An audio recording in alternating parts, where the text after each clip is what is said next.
आणि आणल्याच्या नंतर माय बाबा ठकवून जसे ते नेले त्याशी ठकवून आणलं माय बाबा अप्सराच्या लिलेनं असणारा आणल्याच्या नंतर त्याच्या हातून असणारा यज्ञ केला. पण आणल्याच्या नंतर काय केलं माय बाबा नुसतं आणलं नाही तर माय बाबा मेढवणी ऋषी सज्जन वशिष्ठे धारे लग्न ऋषशृंगासी कन्यादान केले लग्न शांतीसी विभांडकाचा आश्रमासी न देखे ऋषशृंग पुत्रासी ठकवून दशरथेने त्यासी अति क्रोधेसी चालिला. विभांडकाला ठकवून दिलं म्हणल्यानंतर विभांडकाला राग आला आणि राग आल्याच्या नंतर माय बाबा पण पुत्राचं लग्न झालं म्हणलं की आनंद झाला. लग्न करायचंय पण नवरदेव ब्रह्मचारी पाहिजे.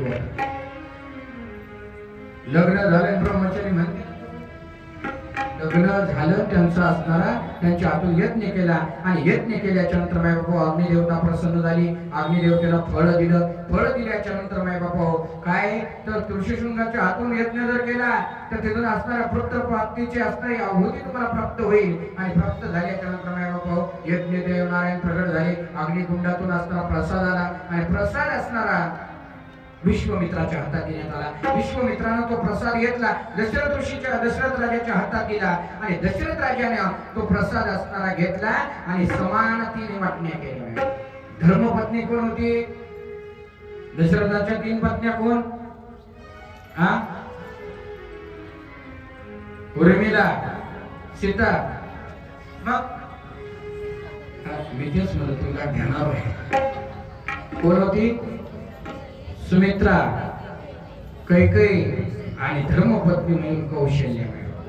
मग कौशल्य कशी गेली आणि कौशल्याच्या प्रसाद ठेवला. प्रसाद घेतल्याच्या नंतर असणारा समानतेने वाटणे केले. पण पहिला प्रसाद असणारा कौशल्याला दिला, दुसरा असणारा सुमित्रेला दिला आणि कैकेयीकडे घेऊन गेली. त्यावेळेस ती म्हणायला लागली तिला आधी दिला मी काय लग्नाची नव्हती का? मी काय पळून आली होती का? मी काय बोलायला लागली. महाराज बोलत असताना मायबापू प्रसादाचा अनादर केला ना तर मायबापू तो प्रसाद तिला दिलाच नाही, हातात घेतला आणि बोलायला लागली. त्या प्रसादाचा अनादर झाला मायबापू. तो पिंड असताना पिंड घारीने झडपिला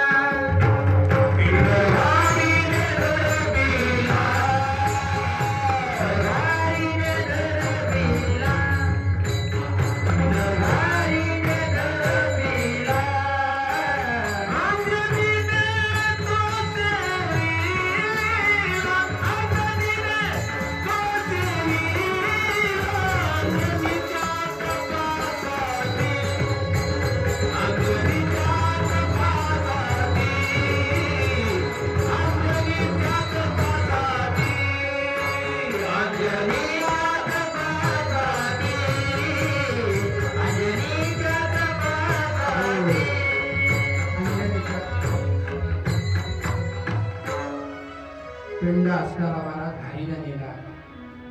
घारीला नेल्याच्या नंतर पिंड घारीने झडपिला. अंजनीने तो सेविला. अंजनीच्या तपासाठी महारुद्राने कोटी प्रभू हनुमंत महाराज की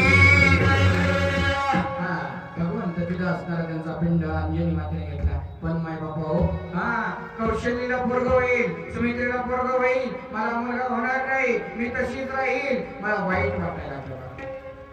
वाईट वाटल्याच्या नंतर मला दुःख व्हायला लागलं आणि रडायला लागली. आता कसं करू? दोघींना विचार केला. दोघींनी एक एक प्रसादाचा भाग दिला आणि माझ्या बाबा हातात घेतला. पण ज्याला नाही का भेटलं ना त्यावेळेस असं पळून गेलं. पण आता भेटलं म्हणजे गटकन गिळलं, गाड्यात बसलं, मला पाणी पाजलं, खाली गेलं. आणि मग माझ्या बाबा 1 महिना 2 महिने 3 महिने 4 महिने 5 महिने गेले आणि 7वा महिना लागला. 7वा महिना लागल्याच्या नंतर माझ्या बाबा असं नियम सांगितलेला आहे की पतीनं असणारा आपल्या पत्नीला डोहाळे विचारावे. डोहाळे चांगले होईल माय बाबा. नाही तर पण काय डोहाळेचं लक्ष नाही आजकाल. कोणी कोणी भितडीची माती खातंय, कोणी गावातली माती खातंय, कोणी शेवया खातंय, कोणी पानपुरी खातंय, कोणी न्यूडल्स खातंय. हे तुमचे आमचे लक्षण आहेत. हे लक्षण नसावं माझ्या जीवनामध्ये असणारा काय काय डोहाळे असे व्हावा की राम असणारा रामाचं शुद्ध अंतकरणात यावे. शिवरायांचे असणारं चरित्र असणारं अंतःकरणात यावं. नाही महावीर प्रताप सिंग यांचं असणारं चरित्र लक्षात यावं. राजगुरू भगतसिंग यांचं असणारं चरित्र लक्षात यावं. माझे हुतात्मा झालेले असणारे सर्व बलिदान देणारे स्वातंत्र्यासाठी हे असणारे स्मरणात यावे. आणि पुत्र ऐसा भवा गुंडा त्याचा तिन्ही डोकी झेंडा. गुंडा म्हणजे मारामार करणारा थोड्या मार करणारा असा नाही माहिती. तो असा व्हावा की त्याचा तिन्ही डोक्याचा असणारा मरावे परी कीर्ती उरावे असा असणारा पुत्र व्हावा. म्हणून असताना तो ध्यास धरला. पण माय बापा हो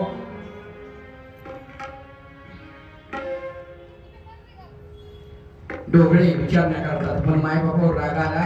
त्या पहिल्या वेळेस असताना कैकेयीला काही दिलं नाही, काही प्रसाद दिला नाही म्हणून नाराज झाली. म्हणून हे म्हटलं आता काय कौशल्यकडे जात नाही. सर्वप्रथम असताना कोणाकडे जावं. श्री गुरु वशिष्ठ सांगे प्रभृता असती गुरु धर तुझी कांता. धर्मशास्त्रे से डोहाळे घुसावे त्याचे मनोरथ पुरवावे.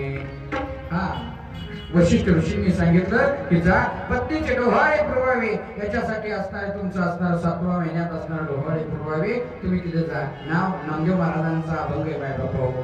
ऐकून ऐसे आनंद मानसी कैकेयी सदनी जाता झाला. मंचकी बेसरी होती पापीना देखता नयनी पवळली. सुंदरपणाचा अभिमान मनी त्यावरी गर्भीन नामा म्हणी. नामदेव महाराज सांगतात सुंदरपणाचा अभिमान आता मंचकवर बसलेली होती. आणि तिला राजा गेल्याच्या नंतर माय बापा तिला असणार राजाने विचारलं सांग तुझ्या मानसी सांग डोळे माझं सांगाता. येरी म्हणे ऐसे वाटते जीवा कनिष्ठाची द्यावा राजपद. ज्येष्ठाची धरावे दुरी दिगंतरा नाही समाचार माझा. नाही समाचार त्याचा ज्येष्ठाशी धाडावे दूर. जो मोठा होईल त्याला लांब काढून द्या. कनिष्ठाला लहान्याला राज्यपद द्यावा. असं ऐकल्याच्या नंतर वाईट वाटलं. जनाचे निंद्य वेद बाह्य कर्म करिता धर्म पाप बहु. माझी मस्तकी ठेवावा हा दोष तुम्हाकडे देश काही नाही. निंदीतील मज जन वाटे सुख ऐकताची दुःख राजा झाला. दुःख झालं माय बापा हो. आणि कैकेयीच्या महालातून बाहेर आले. आणि बाहेर आल्याच्या नंतर सुमित्राच्या डोहाळे विचारण्याकरता गेले. येत असे दशरथ सुमित्रा मंदिरी देखता सामगी येती झाली. न माये आनंद ते मानसी ठेवी मस्तकासी चरणावरी. घालोनी आसन प्रक्षाळे चरण सर्वांगे लेपन तुलते. गंध धूप दीप पुष्पांच्या माळा अर्पणे तांबूला उभा करे. सांगा काय करायचं. तुझा डोहाळे काय होतात. जे ज्येष्ठ आहे त्यांची सेवा मला प्राप्त व्हावी. बरं आनंद वाटला. आनंदी निमग्न होय घेऊन हाती रत्नाचे भूषण टाकावू वाळून नामा म्हणे. तिथून कौशल्याच्या डोहाळ्यात गेले. आणि दशरथ राजा उठून तिथून कौशल्याच्या सदनी गेला. पहा तसे दृष्टीने ते श्रावणासी न माये अंतरे ते जातीची.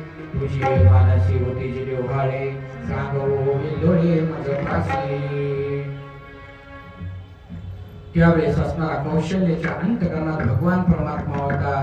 ती असणारी काय होती मंत्रमुग्ध होती, ध्यानस्थ होती. आणि ध्यानस्थ लागल्याच्या नंतर माय बाबा ज्याच्या अंतकरणात भगवंताचा वार आहे तो का साधारण का ध्यानस्थ राहणार. म्हणून रावणाला केलं.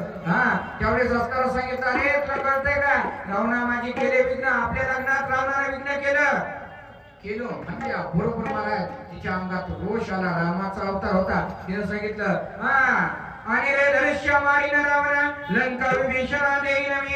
अंगत सुग्रीव जानुमंत वीरा हनुमंत पाचारा लवकरी. टाकोनी पर्वत भ्रमा सागरा पाय वाट करा जावयासी. लंके पुढे मोठे वाजवी रण तोडीन बंधन सुरे. लंकाचा मी सर्व असणारा करीन माय बाबा. कर दुष्णाचा घेईन प्राण धनुष्य मोडीन भुजाबळे. ओरीला वाल्मिक तैसेची करीन आणि वरतून या जाऊन मी असणारा सर्वांचा नायनाट करेन. सर्व लंकेचा नावनाट करेन. आणि ते सांगितल्याच्या नंतर माय बाबा पुढे असणारा 9 महिने झाले. 9 दिवस उजळवला. आणि उत्तम हा चैत्र मास ऋतू संताचा दिवस शुक्ल पक्षी नवमी उभे सुरते व्यामी मध्यानासी होय दिनकर फळभरी होय स्थिर धन्य वेची त्रिभुवनी माझे उशी चक्रपाणी सुशोभित दाही दिशा आनंद निर्नारी शेषा नाही कौशल्ये शिवान गर्भी आले नारायण प्रभु रामचंद्र भगवान काशी भावतारी आणि सांगितलं राजा दशरथ राजा की जय हो राजा दशरथ राजा की जय हो सांग सांग काय झालं सांगितलं तुमची असणारी कौशल्य माता हिला असणारा पुत्र झालेला आहे पुत्र झाला म्हणल्यानंतर गळ्यातला असणारा सुवर्ण एक हात काढून दिला दुसरी जशी धावत आली ऐका ऐका हो राजे तुमची दुसरी असणारी पत्नी तिला हे असणारा मुलगा झालेला आहे आनंद झाला तिच्या घरातले सुवर्ण मुद्रिका काढून दिली आणि तिसरी असणारी माय बापा पत्नी माय बापा तिलाही आवडे जावले मुलं झाली आणि आनंद झाला माय बापा आणि काय सांगा माय बापा ते मुलं असणार पाळण्यात घातले पाळणा घेऊन या आणि पाळण्यात घातले पाळण्यात घातल्याच्या नंतर सर्व असणार अयोध्या नगरीला पुढे घ्या पाळणा अयोध्या नगरीला आनंद झाला आणि काय म्हणायला लागले